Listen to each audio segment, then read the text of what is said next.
Chapter 4, Half-Life. Friday arrived not as a sunrise, but as a system error. Arthur Vane was usually awake at 6:45 a.m., 15 minutes before his alarm, his cortisol levels spiking naturally in anticipation of the day's threats. Today, the alarm had been screaming for 14 minutes before his brain registered the sound. He opened his eyes, or rather, he tried to initiate the command to open his eyelids, but the hardware refused to respond. He felt incredibly heavy. It wasn't the heaviness of exhaustion. It was the heaviness of a centrifuge. His limbs felt like they had been filled with wet concrete while he slept.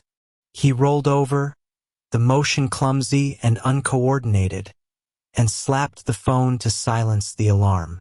7:14 a.m. He was 29 minutes behind schedule. He felt incredibly heavy, the heaviness of a centrifuge. His limbs felt like they had been filled with wet concrete. Arthur sat up. The room tilted violently to the left. Arthur sat up. The room tilted violently to the left.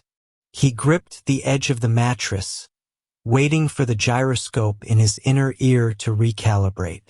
Data analysis, his mind whispered, though the voice sounded distant, muffled by layers of cotton. Input: 600 milligrams of gabapentin administered yesterday, 7 o'clock and 1600 hours. Variable: body mass 140 pounds. Renal clearance rate unknown. Result: accumulation. He had miscalculated the half-life. While the literature stated 5 to 7 hours, that was an average for a standard human volume. Arthur was a smaller vessel. The drug wasn't clearing his system fast enough.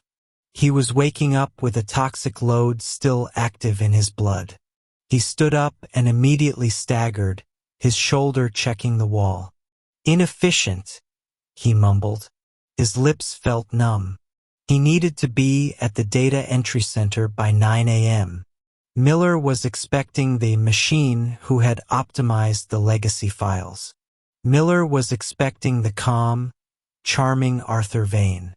If Arthur showed up like this, slurring, stumbling, his eyes glazed over with chemical sleep, the illusion would shatter. He needed a counteragent. If gabapentin was the brake, he needed an accelerator. Arthur shambled into the kitchenette. He didn't have Adderall. He didn't have Ritalin. Those were controlled substances, guarded by the same gatekeepers who hoarded the Percocet. But he had caffeine. Usually, Arthur limited himself to 1 measured cup of medium roast. Caffeine was a dirty stimulant. It caused jitteriness and vasoconstriction. But today, he didn't need precision. He needed voltage. He opened the cupboard. He bypassed the medium roast. He found a bag of espresso beans he had bought by mistake 6 months ago. He ground the beans. The noise was loud, but unlike 3 days ago, it didn't hurt his ears. It just felt dull, vibrating through the floorboards. He brewed a double shot. Then, calculating the density of the fog in his brain, he brewed a second double shot. He drank the black sludge in 2 gulps. He stood by the counter, gripping the formica, waiting for the chemistry to engage. Took 7 minutes. He brewed a second double shot. He drank the black sludge in 2 gulps. First, the heart, jumping from a resting 65 BPM to a thudding 95 BPM. First, the heart. He felt it kick against his ribs, jumping from a resting 65 BPM to a thudding 95 BPM. Next, the hands. A fine tremor started in his fingers. Finally, the eyes. The heavy, drooping sensation evaporated, replaced by a wide, staring tension. But the body remained heavy. It was a strange, paradoxical state. His mind was racing at 100 miles per hour, but his body felt like it was underwater. He was wired, yet sedated. He was vibrating, yet numb.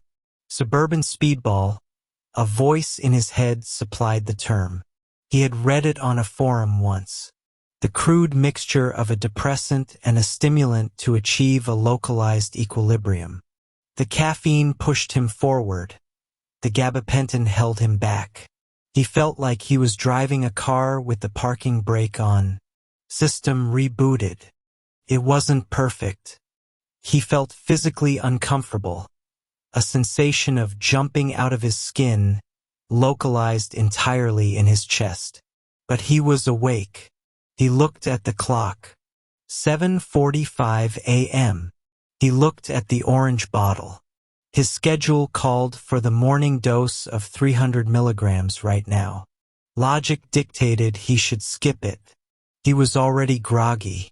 Adding more gabapentin to this hangover seemed counterintuitive. But then he remembered the noise. The caffeine would sharpen his senses. It would make the train louder. It would make Miller's voice sharper. Without the buffer, the caffeine would turn him into a panic-stricken mess. He needed the energy of the coffee, but he needed the shield of the pill. Arthur picked up the bottle. Protocol Alpha is absolute, he told himself. Deviating suggests a lack of discipline. He took the morning pill. He chased it with a glass of water, his hand shaking slightly from the espresso. As he walked to the subway, the sensation settled into something manageable. The caffeine pushed him forward. The gabapentin held him back. He felt like he was driving a car with the parking brake on. The engine was roaring, the chassis was shaking, but the ride was smooth. He swiped his card at the turnstile. System rebooted, Arthur thought. He didn't know it yet, but he had just entered the second phase of the experiment. He wasn't just fixing a nerve anymore. He was engineering a personality.